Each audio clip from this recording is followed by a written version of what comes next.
Добро утро, официјално. Добро утро. Како ќе оцените сообраќајната култура на мотоциклистите во Скопје? Како не или како култура?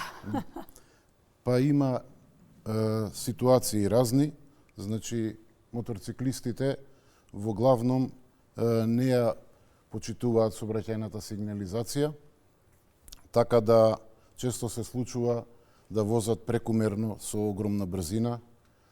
Некултурата се одгледува и во тоа што, например, голем број од моторциклистите не носат опрема, значи често можеме по улиците да видиме како возат без кациги, без заштитни ракавици.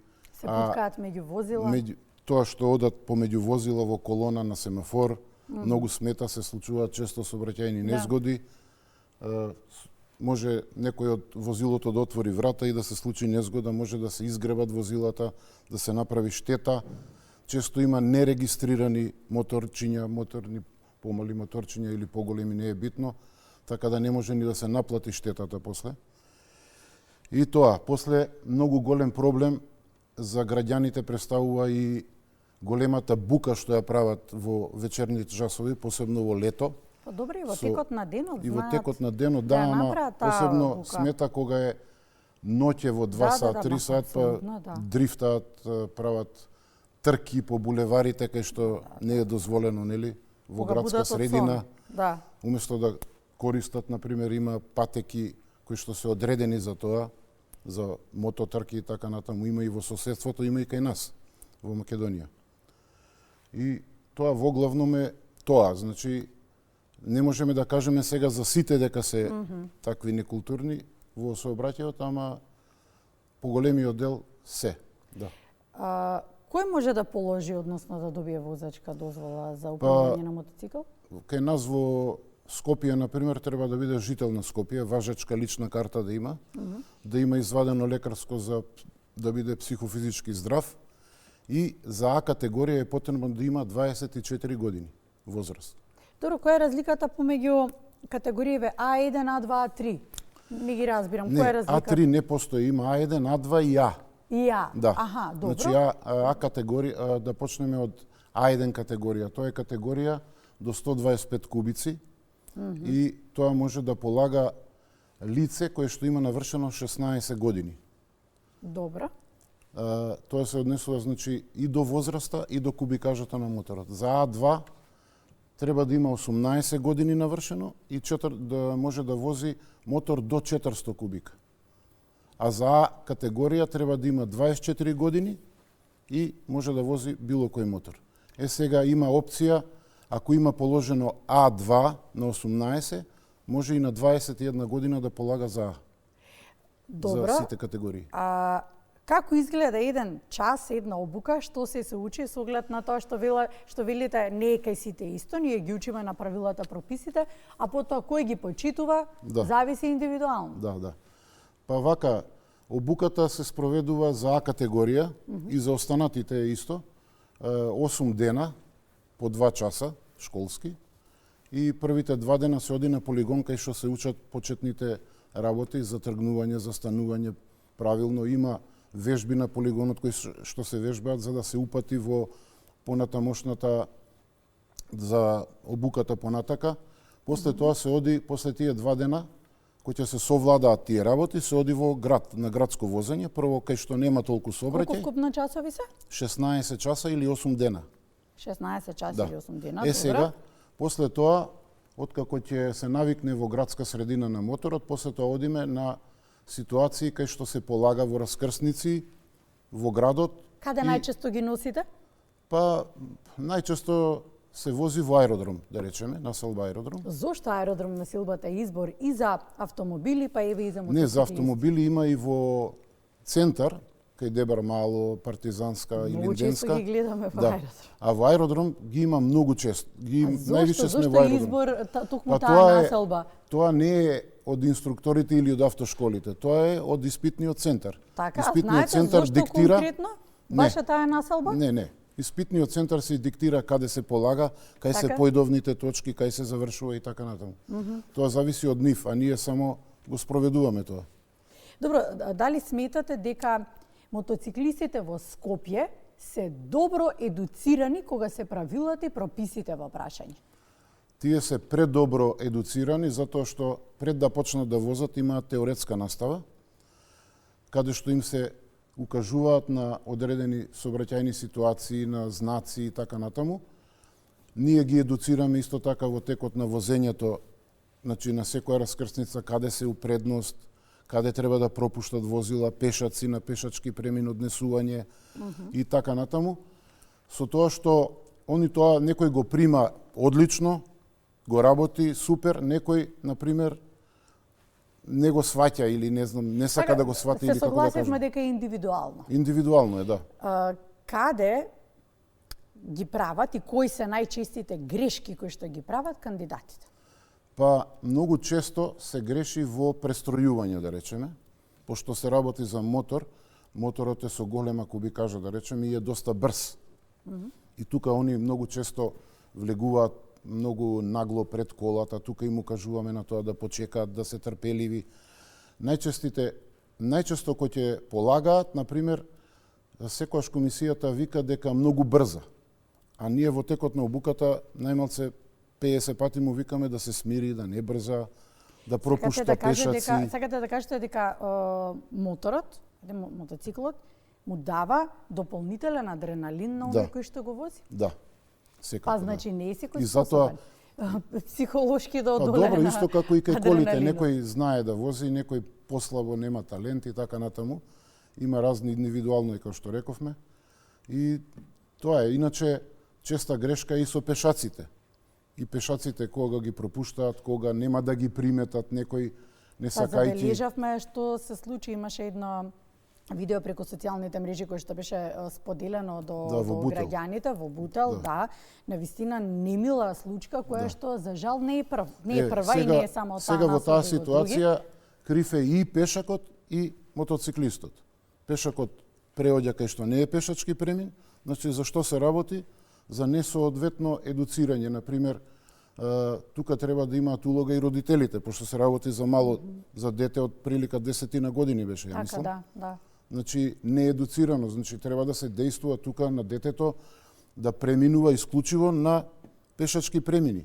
Добро, но сепак кога управувате со моторно возило, еве така ќе кажам, ајде нека биде и возило, нека биде и мотор, што и да е, треба, како се вели, не двете очи, 10 очи да отворите. Посебно. Особено кога се пешаците во прашање, па еве ја споминавме општината Бутел, таа е приградска населба во која што веројатно детето се враќало од училиште. Па таму нема толку многу големо раздвижување сообраќај, а сепак може да забележите кој како се движи, а во градска средина пак каде што има во центарот на градот каде што има многу големо раздвижување, па пешаците постојано претрчуваат каде што нема не е изговор, сакам да кажам, треба да бидеме многу повнимателни. Се работи за несоодветна едукација кај сите, на пример. Ние дејствуваме нон-стоп на сите кандидати за време на обуката, кога ќе положи понатака да не реагира нервозно, да не свири по автошколи. Ние сега секојдневно се соочуваме со непријатни ситуации кога кандидатот се учи, не е уште доволно спремен, а мора да го возиме негде. А возилата немаат трпение. Да, сега возилата од позади свираат, да тргнеме, значи ние нон-стоп збориме да бидат смирени, а нон-стоп нас не свират.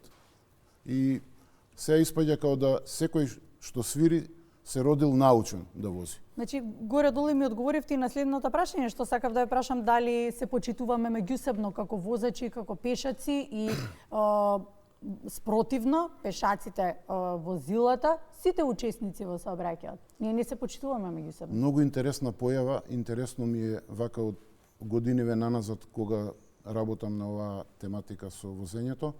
Многу интересна појава е што моторциклистите еден со еден имаат огромно почитување.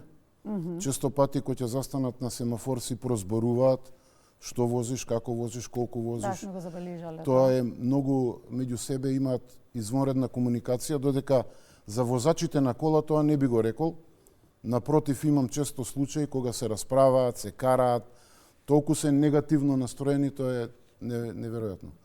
А моторџиите се многу дружелюбиви, иначе затоа има и мотоклубови, се дружат, патуваат, да. има тура низ Македонија при крај на летото, се вози за 3 дена негде и така.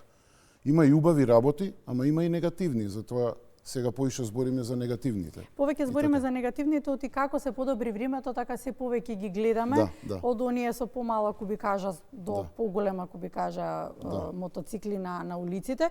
Токму оние со помалата, кој што е дозволено и деца на 16 години да ги возат.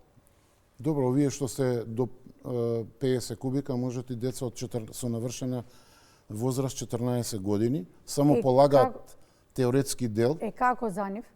И сметате дека сите имаат положено теоретски дел? Не, напротив, па голем број немаат. Сега во последно време има експанзија и многу се полага за А категорија и за мотори помали и така. Иначе порано имаше многу малце луѓе што имаат положено. И денеска се сретнуваат, посебно гледаме и слушаме по вести, информации од контролите кои што се прават. Страшно е што има многу без дозвола, алкохолизирани има, често пати прекумерна брзина, многу има и така. И знаете, сега како вие ќе ги поставите правилата и прописите, тоа го правите постојано. Еве денеска, кој знае колку имате веќе работа кога ќе излезете од тука и ќе ги поставите како што треба да бидат секојдневно и потоа ви се случува да ги забележите по извесен период истите како ги прекршуваат тие правила и прописи. Каде се губиме сите, веројатно во таа динамика во сообраќајниот метеж кој што секојдневно ни се случува. Тоа е во гените на македонецот, што знам како да кажам. Значи, како што кажа и од претходниот прилог, кој ќе излеземе во странство, гледаме да ги почитуваме сите правила и прописи, се плашиме од казни, додека кај нас се случува и да те казнат, а да не се процесуира тоа понатака, да не платиш, да се бркаат врски, народно кажано, и поради тоа се случуваат овие работи. Значи, со надеж дека ќе зборуваме за едно идно време во кое што нема да постои таков изговор, што би направиле за да ја подобрите сообраќајната култура? Еве да го завршиме разговорот. Па да се почне конкретно од домашното воспитување, па потоа преку автошколите да се дејствува како што се дејствува и до сега. И патната инфраструктура да се подобри во градот. Многу значајно. Многу значајно затоа што има улици каде што ознаките на коловоз се избледени, а се работи само за едноставно за боја, да се обележат.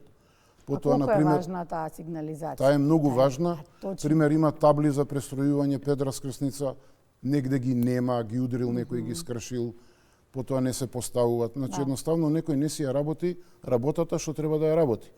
Полициските контроли не можат све да постигнат. Они казнуваат, тоа се ситуации кај што не можат повеќе од тоа. Они даваат предлог да се казни, потоа не се казнува и така. Има многу дупки по патиштата, кои што можат да предизвикаат баш кај моторот голема непријатност, шахти да ги кажеме, баш кај што насред коловоз ги има и така натаму. И многу битна работа, пешачките премени ноќе не се осветлени. И тоа, например, каде што возите поретко по некоја улица, не можете да приметите пешак, затоа што не е осветлен. Дали има 3-4 осветлени пешачки од цел град.